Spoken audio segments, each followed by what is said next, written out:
Allez, emotions. Il y a sans doute plusieurs définitions de ce que c'est une émotion. Et encore une fois, et je le dis surtout parce qu'il y a des spécialistes dans la salle, moi, je ne suis pas spécialiste dans l'analyse des émotions. Moi, je sais utiliser notre machine, nos outils. Et c'est important de savoir, surtout pour éviter que vous me posiez des questions que je... Des fois, j'ai des clients qui me posent des questions où je ne comprends même pas la question. Vous voyez ce que je veux dire? An emotion is a complex psychological state that involves three distinct components. A subjective experience, physiological response, and a behavioral or expressive response. Donc, quelque part, si on résume, on a un stimulus, ça peut être de tout, et ce stimulus provoque une réponse physiologique, quelque chose de visible, une émotion ou un comportement.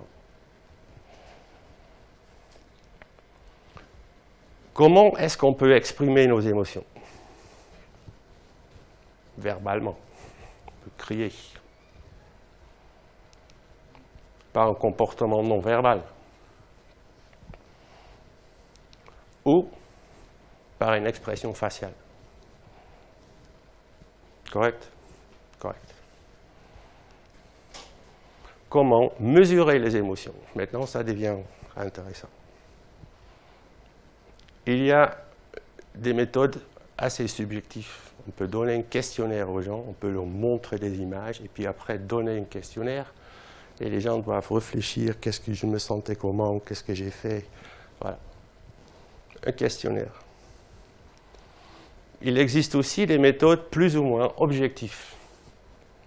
On peut mesurer des paramètres physiologiques, la fréquence cardiaque. EDA, c'est Electrodermal Activity, donc la conductivité électrodermale. Et on peut mettre des capteurs dans la paume de la main. Quand on se met à transpirer, la conductivité de la peau augmente. Et si je ne me trompe pas, les premiers détecteurs de mensonges aux États-Unis dans les années 40 étaient basés là-dessus. C'est pas très fiable. Hein. Ce qui devient très à la mode, c'est FNIR. Vous connaissez FNIR? C'est Near Infrared Spectrometry. Le F, je ne sais plus exactement pourquoi, fonctionnel. Le tissu humain est translucide pour la lumière infrarouge. Et ça peut même aller jusqu'à 7, 8, 9 cm de profondeur dans notre corps. Par contre, l'hémoglobine dans le sang absorbe la lumière infrarouge. Ce qui veut dire que quand il y a une forte consommation d'oxygène, donc il y a beaucoup d'afflux de sang, il y a beaucoup d'infrarouge qui est absorbé. Et les machines FNIR, je ne sais pas si vous les avez vues, on a un bandeau autour de la tête qui mesure donc plus ou moins direct le taux de workload, comment vous dites ça? Charge de travail du cerveau. Ça, c'est donc physiologique. On peut travailler à partir de vidéos. On va filmer et on va analyser le comportement, ce qu'on voit, direct. J'ai un petit exemple. Là, vous avez une image d'un de nos logiciels qui s'appelle The Observer. On a créé, avant de commencer, un éthogramme des groupes de comportements qui nous intéressent. Après, on intègre les vidéos dans une observation et on va coder manuellement. Chaque comportement est lié à une touche sur le clavier, où je peux cliquer avec la souris aussi. Et chaque fois, par exemple, là, c'est un exercice, une fille, l'interaction entre une fille et son père. Par exemple, la fille dit quelque chose à son père, on clique sur le N, et puis c'est rentré dans ce qu'on appelle the event log. Et on a donc tous les événements chronologiquement dans le temps, et on peut analyser après. Et ça, on augmente déjà le taux d'objectivité. Après, donc, dans The Observer, on peut visualiser ce qu'on a fait. Là, par exemple, on a dans le temps, sur une frise chronologique, on a tous les comportements. Par exemple, le rouge ici, c'est no verbal behavior. Donc ici, dans cette séquence, la fille, elle n'a pas beaucoup parlé, par exemple. Le vert, c'est quand elle n'a pas joué. On peut intégrer aussi de la physiologie ici. La fille, elle portait un polar, hein, donc c'est un petit bracelet pour enregistrer la fréquence cardiaque. Et on a donc sa fréquence cardiaque synchronisée avec les comportements. Donc, qu'est-ce qu'on peut calculer avec ça? Bien sûr, dans The Observer, on a un tableau de résultats avec les fréquences, les durées moyennes de tous les comportements. Et on peut aller un peu plus loin, on peut le calculer pendant que la fille parlait à elle-même. Elle était en train de chuchoter à son poupée ou je ne sais pas. Quelle était sa fréquence cardiaque moyenne, minimum, maximum, et on peut le comparer avec d'autres comportements. Donc là, on augmente déjà le taux d'objectivité. Si vous voulez voir The Observer en action, il y a des licences ici.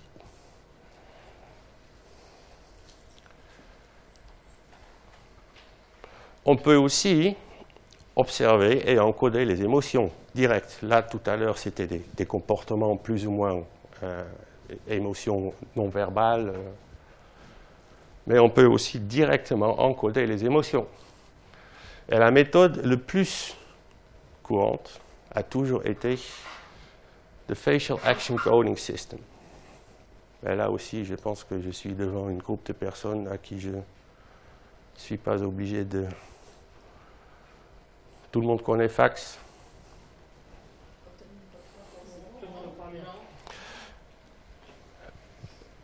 C'était, je ne sais pas exactement dans quelle année, mais on a défini sur le visage, de tête, j'ai dit 38. Est-ce qu'il y a 38 action units? Plus de 40.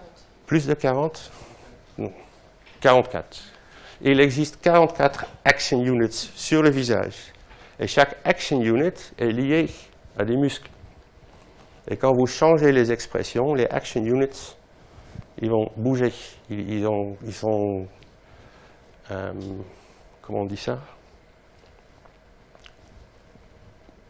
J'y reviens après.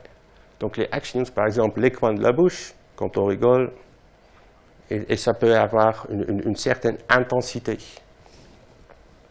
Et le Facial Action Coding System est basé sur une annotation manuelle de l'intensité de chaque action unit sur le visage. C'est très long. Imaginez, vous avez une vidéo de 2 minutes d'une personne, vous regardez image par image et vous regardez et annotez manuellement l'intensité de chaque action unit sur une échelle de 1 à 5 ou de A à E. Trace, slide et 3 autres, jusqu'au maximum. C'est très très long. Quelqu'un m'a dit 2 minutes de vidéo, ça peut prendre toute une après-midi. Et est-ce que c'est vraiment objectif? On essaye bien sûr d'être objectif, mais il reste toujours une petite variation inter-observateur. Donc on a besoin de quelque chose d'automatique qui fait le travail du Facial Action Coding System. Et c'est là où on a, ou nous, je vais parler après, où Face Reader, une des raisons pourquoi Face Reader a été développé. Là, vous voyez ici, sur la droite en bas, les 6 basic emotions. Happy, sad, angry, surprised, scared and disgusted. Plus un état neutre. Et depuis la version 6 de Face Reader, on a aussi mépris. Petit coin de la bouche. Et Face Reader fait une analyse automatique, objectif 100%. Donc, Face Reader détecte automatiquement les expressions faciales. Les 6 emotions the six basic emotions, joie, tristesse, peur, dégoût, colère, surpris, le neutre et le mépris. Face Reader a été développé au début par une société aux Pays-Bas, une société d'Amsterdam, Vicar Vision. Et Vicar Vision, ils ont sorti la première version de Face Reader en 2007. Vicar Vision a tout de suite compris qu'il fallait mieux se lier à une grosse structure de Noldus pour pouvoir aller plus vite. Là. Et nous, quelque part, on avait besoin de quelque chose comme un analyseur automatique des émotions. Donc tout de suite après, ils ont cherché un partenariat avec Noldus. Maintenant, nous, on s'occupe de la commercialisation, des services après-vente et aussi une partie du développement. Donc maintenant, vous savez tout. Parce que quand vous tapez Face Reader dans Google, vous trouvez Noldus, mais aussi Vicar Vision. Aujourd'hui, on est à la version 6.1, ça c'est pas très intéressant. Mais comment ça fonctionne, Face Reader? Face Reader peut localiser le visage dans une image. Et l'image peut être une photo, une vidéo que vous avez déjà, ou une caméra. Il trouve le visage par un algorithme qui s'appelle the Active Template Model. Et des fois, on a aussi besoin du Viola-Jones algorithm. C'est un algorithme qui est relativement connu. Le Viola-Jones algorithme, si on veut chercher une pomme dans je ne sais pas combien d'images, il va chercher les pommes. Et on l'utilise pour trouver les visages. Moi, je ne suis pas développeur. Je répète plus ou moins ce que j'ai appris pendant les cours que j'ai fait aux Pays-Bas, au siège. Basé sur le visage qu'il a trouvé, Face Reader va créer un modèle. Il va coller sur le visage, en total, 491 points. Et basé sur ces 91 key points, il va créer un modèle du visage.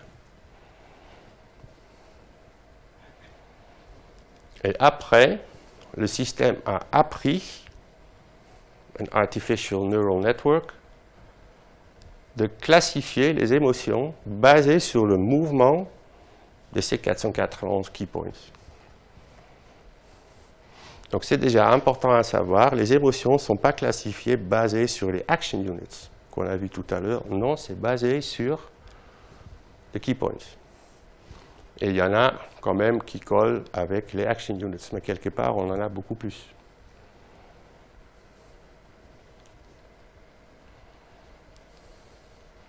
Qu'est-ce que ça donne, Face Reader? Ici, vous avez un capteur écran de Face Reader. Ça, c'est mon vidéo. Et là, ça, c'est mon analysis vidéo. Il me faut une image de qualité. Si je filme dans le noir, je ne vois rien. Il va rester dans le rouge. Là, vous voyez l'intensité. Non, vous voyez l'émotion qui est le plus prépondérant. Là, il va faire du rigoler, donc c'était happy. Donc, il va loguer tout ça. Par contre, si il est happy, par exemple, ça veut pas dire que toutes les autres émotions sont absentes. Pendant une analyse, j'ai une valeur entre 0 et 1 pour chaque émotion.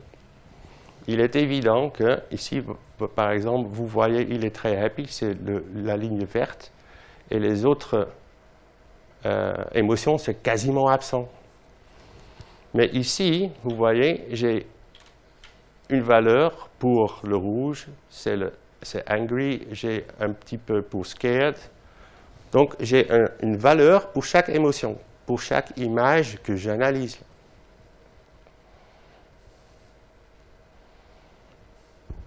J'ai aussi, et ça a disparu maintenant, j'ai une valeur pour valence. Et valence, c'est plus ou moins les émotions positives corrigées pour les émotions négatives. Valence a une valeur entre moins 1 et plus 1. Une valence négative, ça veut dire que je suis plutôt dans un état émotionnel négatif.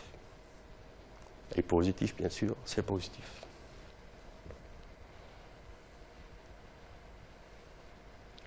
Il y a d'autres fonctionnalités dans FaceReader, je ne vais pas vous montrer.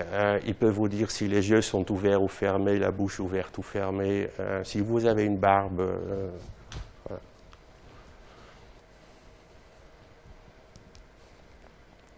Depuis la version 5 de FaceReader, on a rajouté un module qui fait aussi une classification des action units automatiques. On n'a pas les 44, si j'ai bien retenu les 44, mais il y a 19 action units qui n'ont pas été choisis par hasard, où on fait donc l'analyse automatique sur l'échelle de trace jusqu'à maximum. Tout ça, c'est logué, c'est exportable, donc je peux le synchroniser avec physiologie, avec autre chose. Si vous voulez, bien sûr.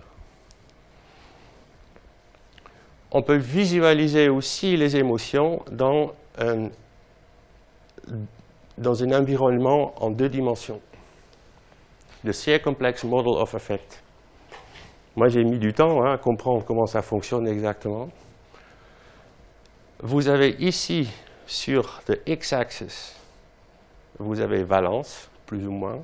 Ici, à 180 degrés, vous avez un état émotionnel très négatif. Et là, c'est très positif, happy, pleased, glad, misérable. Et sur le axe Y, vous avez activité, arousal. Donc ici, les personnes sont hyperactives, ou les émotions, les changements d'émotions sont très actifs. Et là, c'est très négatif. Vous voyez ici, sleepy. Et dans FaceReader,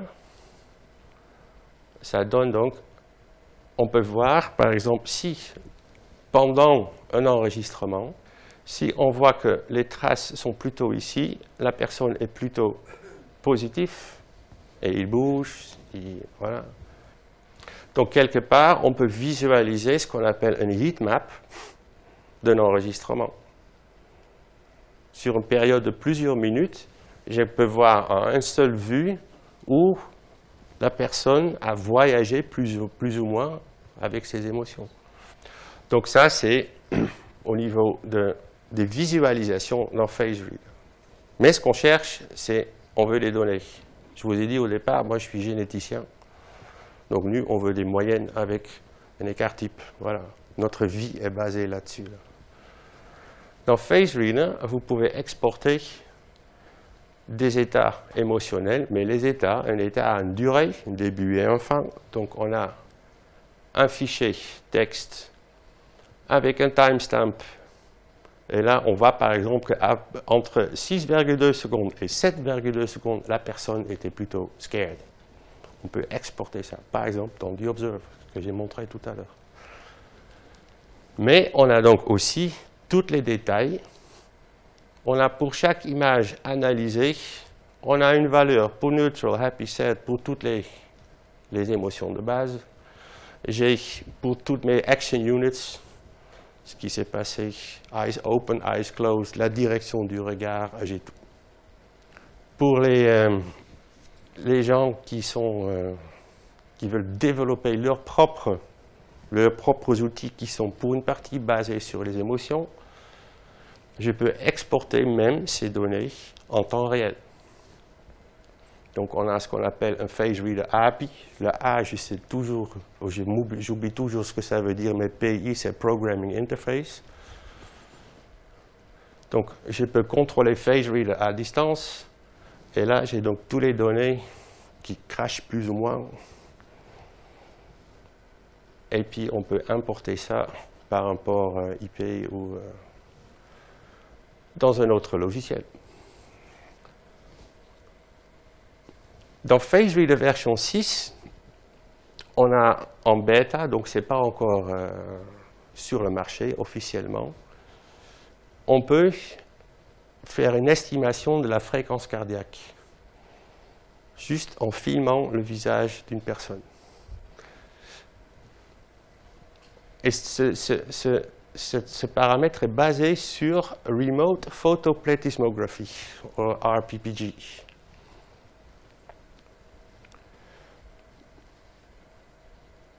là aussi, c'est basé sur, avec la pression artérielle, on a aussi différence de volume sanguin dans la peau. Et cette différence de volume sanguin provoque un changement dans la réflexion de la lumière sur la peau. Et avec ça, on peut utiliser ça pour avoir une estimation d'une fréquence cardiaque. Bien sûr, ce n'est pas aussi précis que quand on met des patchs pour avoir un ECG. Mais c'est quand même une méthode qui est assez facile à mettre en place, ce n'est pas très invasif.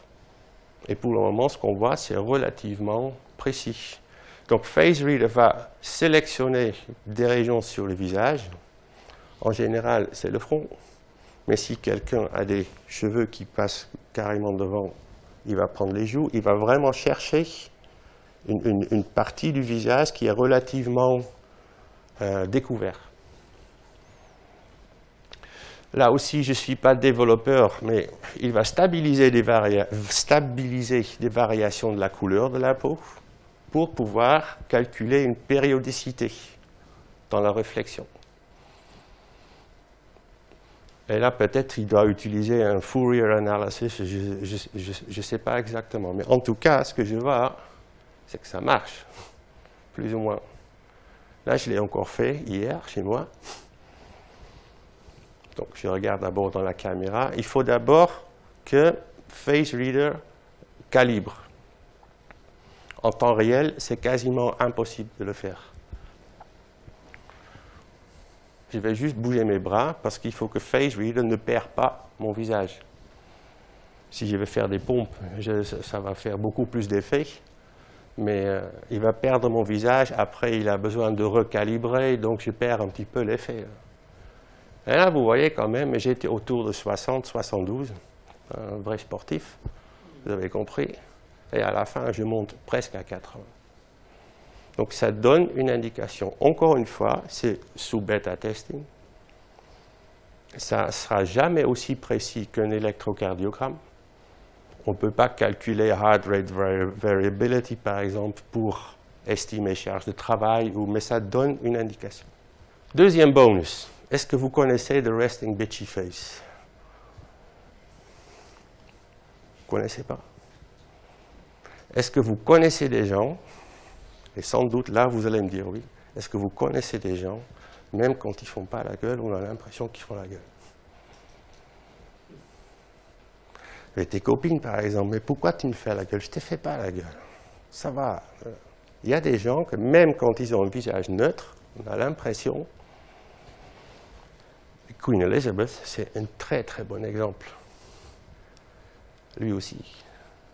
Je veux toujours dire que c'est Keanu Reeves, ne sais pas qui c'est. Kanye West, non, c'est ça? Voilà. Et elle, c'est qui, elle? On la voit toujours, bref. Et on a analysé des dizaines de photos. Pourquoi ces gens-là, pourquoi est-ce qu'ils ont donc l'air si... Et on a découvert que c'est mépris. Les gens qui ont un resting bitchy face, ils ont dans FaceReader 2 fois plus de mépris en pourcentage que des gens avec un visage neutre. Ce sont des collègues aux États-Unis qui ont analysé ça il y a 2 ou 3 mois et qui ont posté ça sur un blog qu'ils avaient trouvé pourquoi gna gna gna, resting bitchy face. Et c'était découvert, ce blog, par le Huffington Post. Vous connaissez le Huffington Post? Le Huffington Post l'a publié, et 2 jours après, c'était partout dans le monde. Ils ont posté un autre article sur notre blog, et maintenant, depuis que c'est sorti ça, le site de FaceReader a été visité 9 millions de fois. Je ne veux pas dire que c'est 9 millions de clients. C'est beaucoup d'étudiants, des gens qui sont curieux. Ils avaient mis aussi sur notre site, est-ce que vous voulez tester si vous avez un resting bitchy face? Ça a presque fait crasher notre serveur. Tellement de gens, ils voulaient... Et c'est une commerciale aux États-Unis qui avait dit, envoyez-moi des photos Et je vais vous dire, si vous avez un resting bitchy face, en 24 heures, elle a eu peut-être 1000 photos dans sa boîte mail. Donc ça a pris comment ça se dit, une importance un peu imprévue là.